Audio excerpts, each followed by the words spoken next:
Podem se sentar.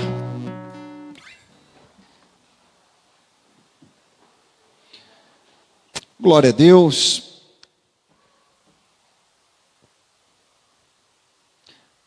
Queridos, eu quero falar sobre um tema nessa noite que eu tenho certeza que Deus vai incendiar a tua vida de uma forma especial. A gente sabe que quem aqui um dia já fez um faxinão ou deu uma organizada geral na sua casa ou no seu trabalho, no seu cantinho? Quem já fez isso alguma vez na vida? Já pegou para dar uma organizadona geral? Levanta a mão aí. Tem gente aqui que eu estou achando que nunca fez uma faxina. Então vamos lá. Quem já fez? Levanta a mão, faz assim, ó. Eu já fiz. Qual que é o sentimento que nos dá quando a gente termina a faxina? Ou quando a gente termina de organizar as coisas? Cansado, mas porém realizado. Você já deu aquela geral que você olhou e falou assim: gente, que bonito que ficou. Olha que ambiente agradável. Aí de repente vem um e pisa. Qual que é o sentimento que dá? Eu pego.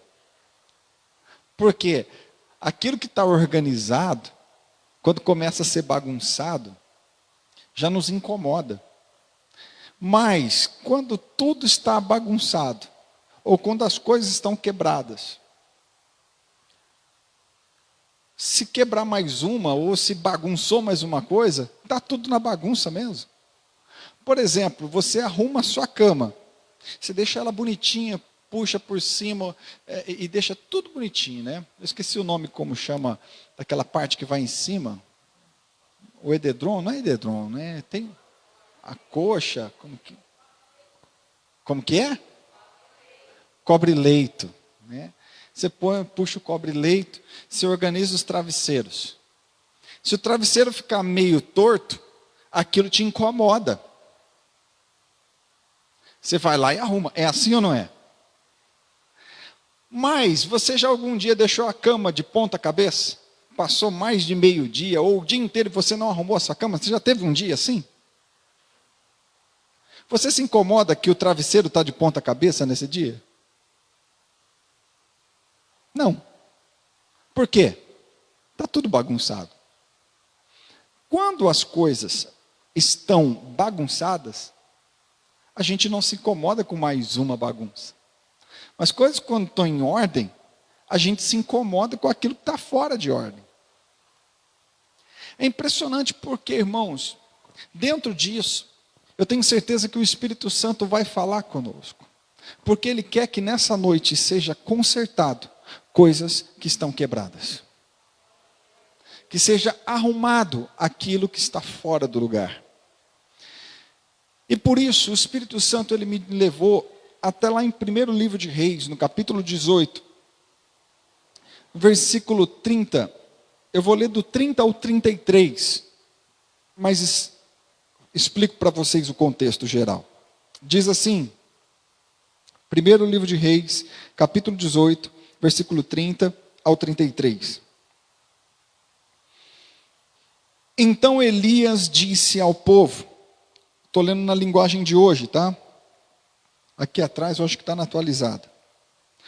Então Elias disse ao povo, cheguem mais perto de mim. Todos chegaram mais perto de Elias e ele começou a consertar o altar do Senhor Deus que estava derrubado. Ele pegou 12 pedras, uma para cada das 12 tribos que tinham os nomes dos filhos de Jacó, o homem a quem o Senhor tinha dado o nome de Israel.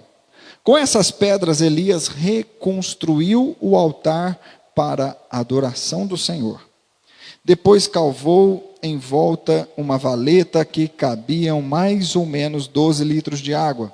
Em seguida, colocou lenha no altar, cortou o touro em pedaços e o pôs em cima da lenha. Então disse, encham 4 jarras de água e derramem sobre o animal sacrificado e sobre a lenha.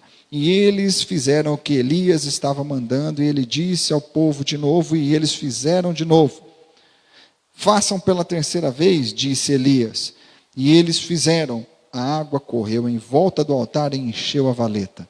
Quando chegou a hora do sacrifício, à tarde, o profeta Elias chegou perto do altar e orou assim: Ó Senhor Deus de Abraão, de Isaque e de Jacó, prova agora que és Deus de Israel e que eu sou teu servo e que fiz tudo isso de acordo com a tua ordem. Responde-me, ó Senhor, responde-me, para que este povo veja que tu és Senhor Deus e estás trazendo este povo de volta para ti.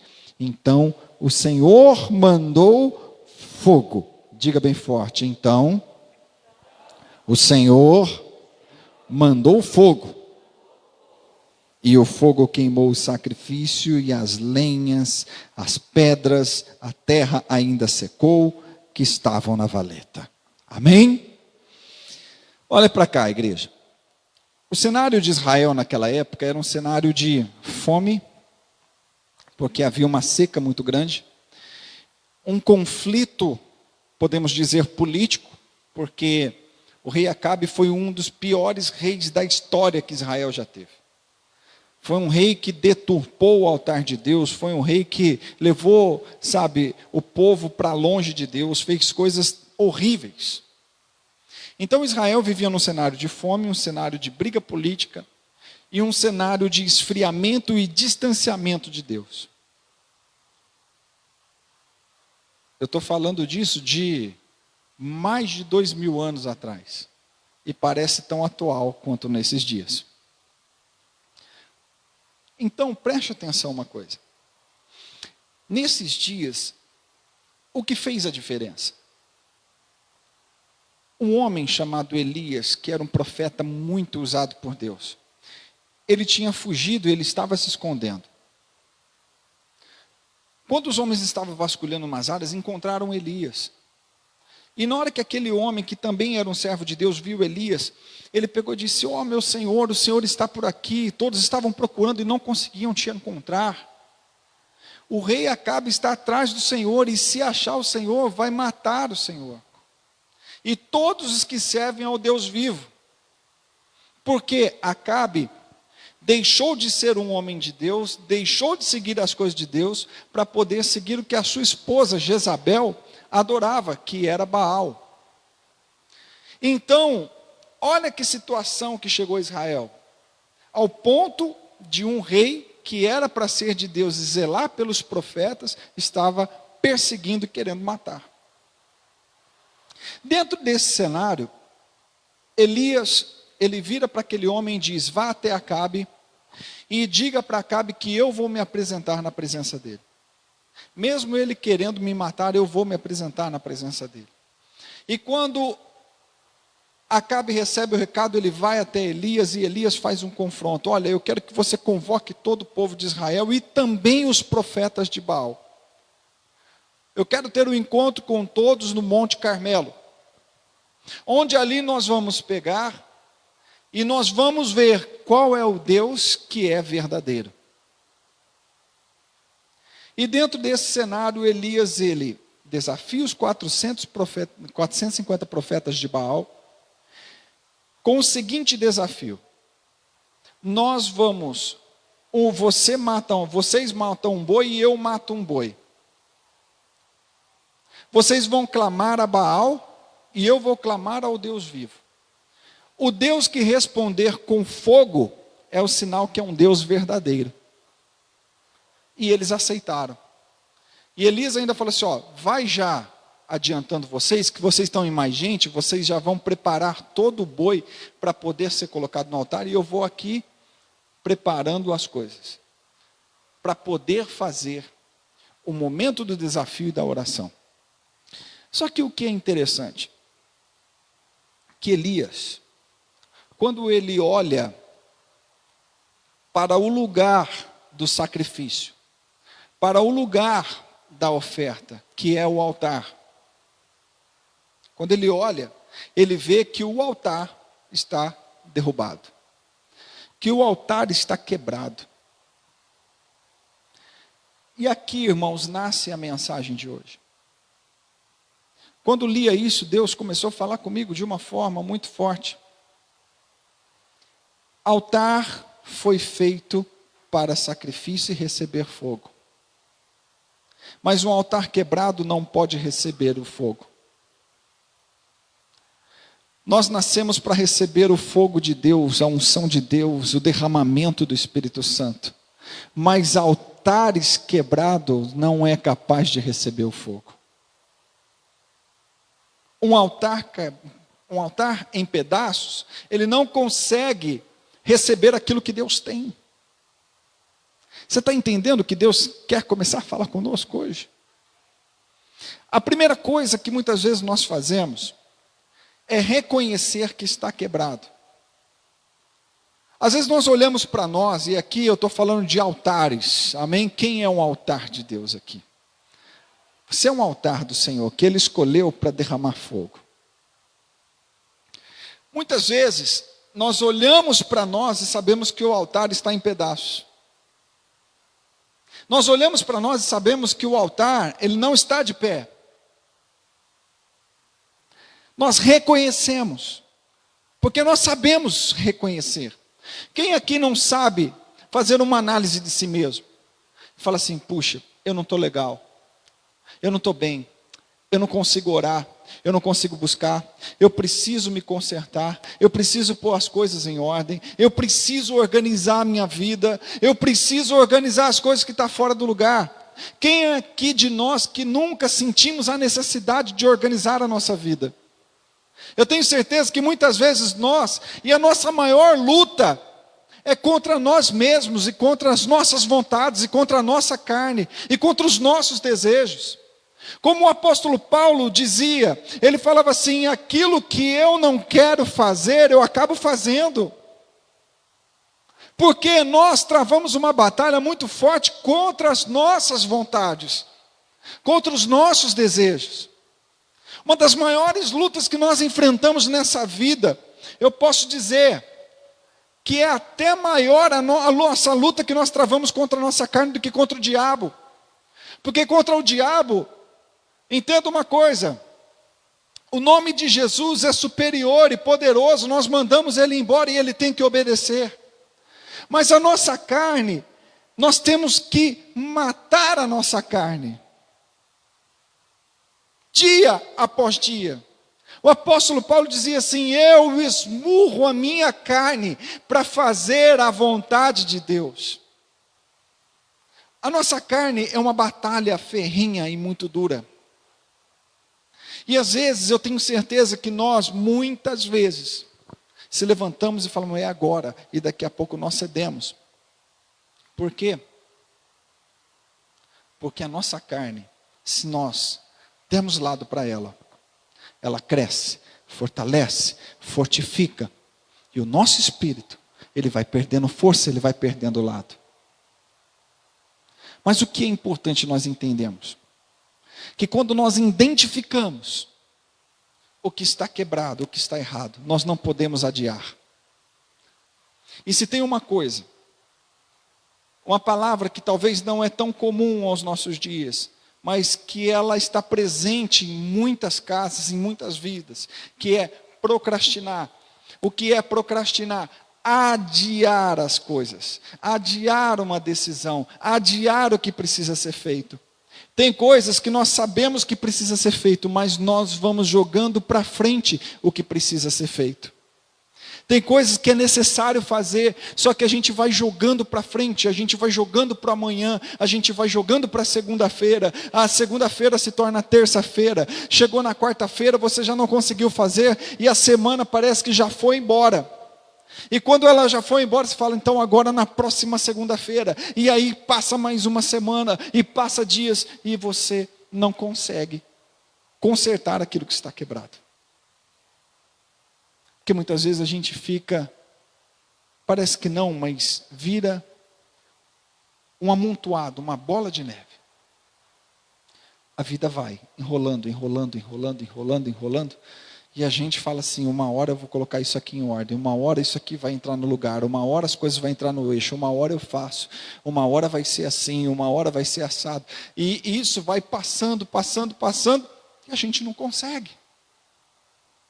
Porque nós caímos no erro, que é muito comum nesses dias: adiar as coisas. A gente vive num mundo que parece que o adiar, nós estamos ganhando tempo. Parece que nós estamos vivendo mais livre, ganhando tempo, mas pelo contrário, nós estamos perdendo. Você sabe quando isso começa a se tornar problema na nossa vida? Quando isso se torna uma cultura em nós. Porque adiar coisas, eu creio que todo mundo já fez isso um dia ou ainda faz. Quem aqui, na hora que o celular desperta pela manhã, você bate a mão nele e passa um soneca para mais 10 minutos aqui? Quem já fez isso alguma vez? Não vou nem perguntar quem faz isso todo dia. É uma luta. Espera aí, mais 10 minutinhos. Passa mais 10 minutinhos.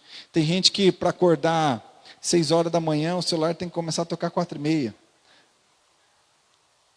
Tocou 4h30, é o primeiro sinal. Pá. Aí você manda mais 20 minutos. Aí passou 20 minutos, aí começa. Os intervalos vai diminuindo, né? Começa em meia hora, daqui a pouco vira de 20, daqui a pouco vira 10. Aí na hora que você fala, agora não tem mais para onde correr. Esse é o último, é o tiro de misericórdia. Às vezes a gente vai fazendo isso em muitas coisas. Vai adiando decisões. Vai adiando posturas. Qual que é o maior problema? Quando a gente traz isso para a nossa cultura. E nós geramos uma cultura de adiamento. Que isso impregna em nós. E começa a afetar a nossa vida com Deus. Começa a afetar a nossa vida familiar. Começa a afetar a nossa vida de um modo geral.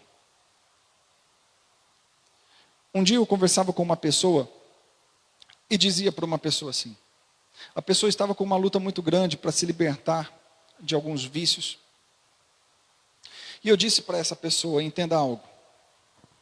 Se você deseja se ver livre desse vício, você tem que ser radical. Se você não for radical, você não vai vencer essa batalha. O Senhor Jesus disse assim: se o teu olho te faz pecar, arranca. Se tua mão te faz pecar, arranca. O que ele estava querendo dizer com isso? Seja radical. Não adie. Vá na fonte, vá na raiz, corte.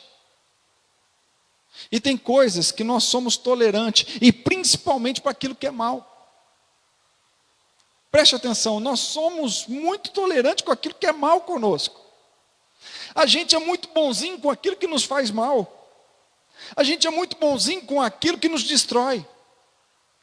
A gente costuma passar a mão na cabeça daquilo que tem feito mal para a gente.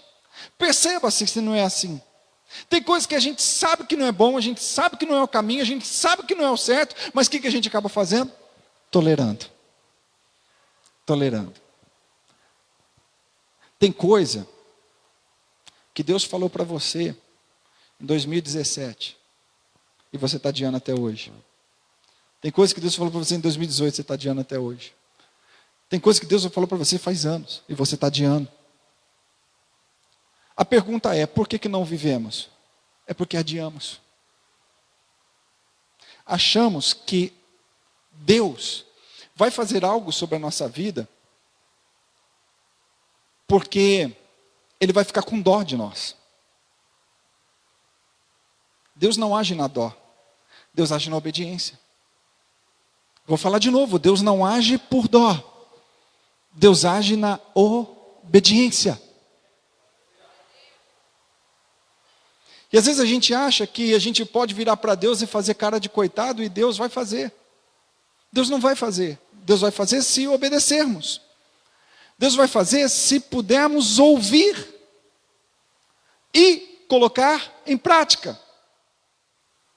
Quando nós ouvimos isso acaba nos constrangendo. Por quê, irmãos? Traz a resposta para muita coisa em nossa vida que não se materializou. Tem muita coisa que não se materializou na minha vida ou na sua vida. Por quê? Não é porque Deus não quer fazer, mas é porque não entendemos um princípio, que Deus manifesta na obediência. Que Deus manifesta quando ouvimos. Com Deus você pode fazer a birra que você quiser, que não vai mover Deus. Com seu pai e sua mãe você pode fazer birra, que talvez isso funcione. O teu filho com você pode fazer birra, e isso pode mover seu coração. Mas com Deus você pode fazer birra, que isso não vai mover Deus. Porque o que move Deus é a obediência. E isso explica muita coisa. Porque às vezes a gente fica jogando para frente coisas. Tem alguma coisa que Deus já falou com você e você tem adiado? Já tem coisas que Deus falou claramente com você e você tem adiado? Irmãos, eu creio que Deus trouxe essa palavra porque o que Ele tem para você é uma maneira dele dizer assim para você: o que eu tenho para você eu não esqueci, e o que eu tenho para você não se apagou, e o que eu tenho para fazer na sua vida não se acabou. O que falta apenas você fazer é me obedecer, é me ouvir e me obedecer, porque eu cumprirei sobre a tua vida. É o que nos falta. Só que nós precisamos aprender a lutar contra este mal chamado adiar, jogar para frente. Ficar jogando, jogando, não, amanhã. Sabe, irmãos, o preço de adiar as coisas pode ser muito alto. O preço de adiar pode ser muito alto sobre a nossa vida. Por isso aprendemos hoje uma coisa. Elias, diante do altar, o altar está quebrado. Ele poderia virar e falar assim: espera aí, gente, ó. O altar de vocês está em pé, o meu está quebrado. Eu vou precisar de mais um dia. Eu preciso de gente para me ajudar. Eu estou aqui sozinho, vocês estão em 450. Vocês estão em 450 para montar um altar e para partir o boi. Mas eu estou sozinho para partir o boi, para reconstruir o altar. Perceba uma coisa, que sempre, outra coisa que nos impede de consertar o nosso altar é as nossas desculpas. Somos peritos em arrumar desculpas para não consertar o que está quebrado. Nós temos sempre na ponta da língua desculpas e mais desculpas para justificar o porquê não estamos fazendo certo. Nós sempre temos, e vou dizer mais, uma boa desculpa. Por quê? Toda desculpa tem um bom motivo. Ele tinha um bom motivo para não restaurar. Eu estou sozinho. Quero falar com pessoas aqui que têm se sentido sozinha. Quero falar com pessoas que muitas vezes dentro da sua casa você se sente sozinha. Você se sente sozinho. Às vezes falta aparecer forças para você. E isso talvez tenha se tornado uma desculpa para não fazer. Mas escute o que Deus quer falar com você. Para restaurar o altar da sua vida ou da sua casa, basta você estar de pé e querendo restaurar. Isso é o suficiente. Para Elias restaurar aquele altar, precisou ele querer.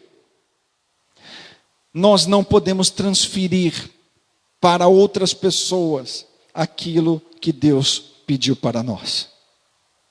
Tem batalha que você vai começar sozinho, mas você vai terminar com pessoas ao seu lado.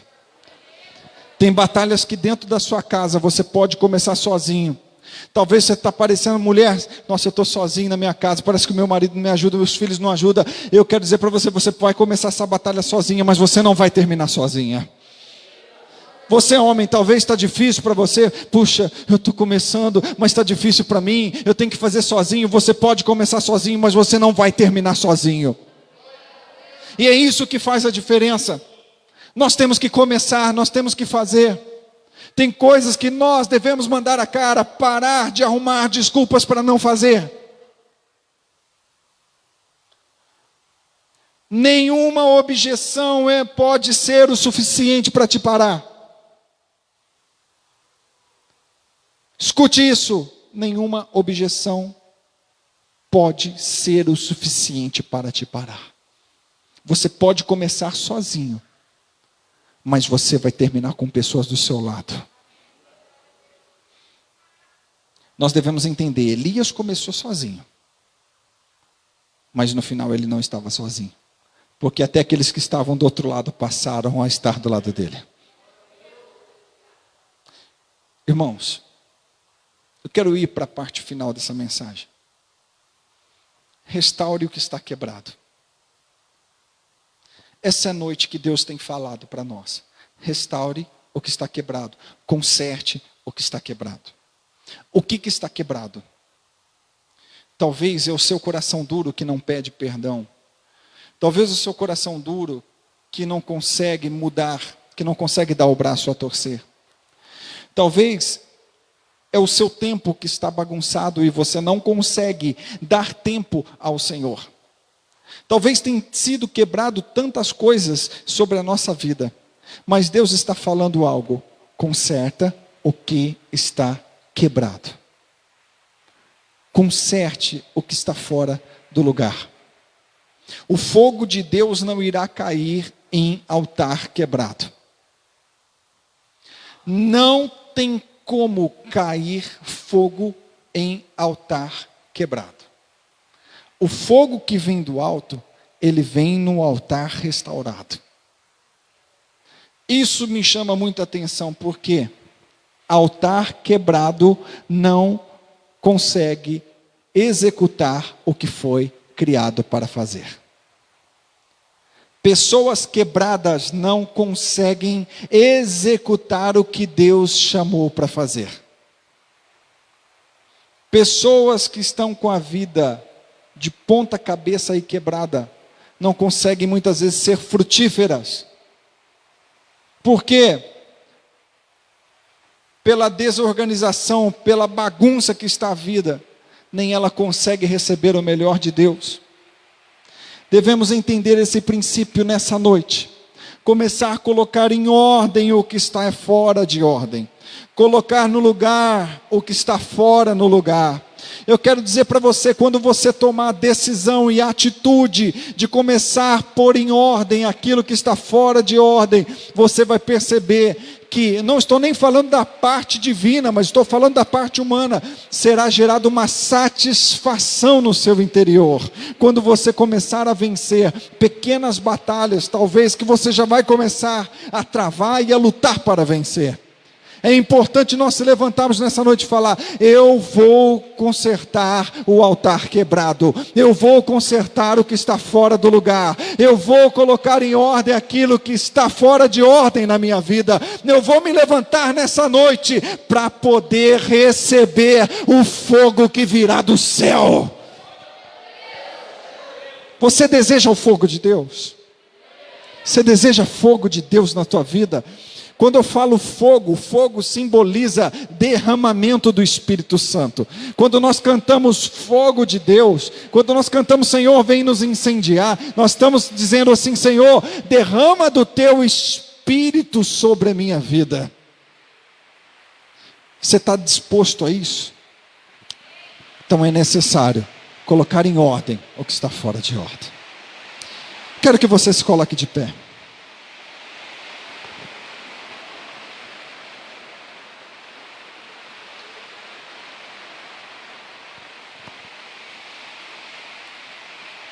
Aleluia. Quero aproveitar esse momento, esse mover, e de ministrar a ceia sobre a tua vida. Nesse mesmo propósito, olha só o que a Bíblia diz: de maneira que cada um, que vocês comam do pão e bebam do cálice, anunciando a morte do Senhor até que Ele venha. Por isso, aquele que comer do pão ou beber do cálice do Senhor, de modo que ofenda a honra, estará pecando. Por isso a razão, portanto, cada um examine-se a sua consciência e coma do pão e beba do cálice. Pois a pessoa que comer do pão ou beber do cálice sem reconhecer que se trata do corpo do Senhor estará sendo julgado ao comer para o seu próprio castigo. Se precisamos consertar, precisamos reconhecer que algo está fora do lugar. Então eu quero te convidar nesse momento, se você pode, você vai curvar a sua cabeça, se você pode, você vai dobrar o seu joelho, e você vai chegar diante de Deus, você vai chegar diante do Senhor e falar: Senhor, Eu tomo essa palavra para mim, eu quero consertar aquilo que está fora. Eu quero colocar no lugar aquilo que está fora do lugar. Faça isso nesse momento, se você pode.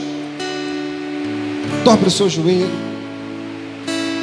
curve a sua cabeça, chega diante do Senhor, se humilha diante dele. Quero que você faça isso agora. Abra o seu coração.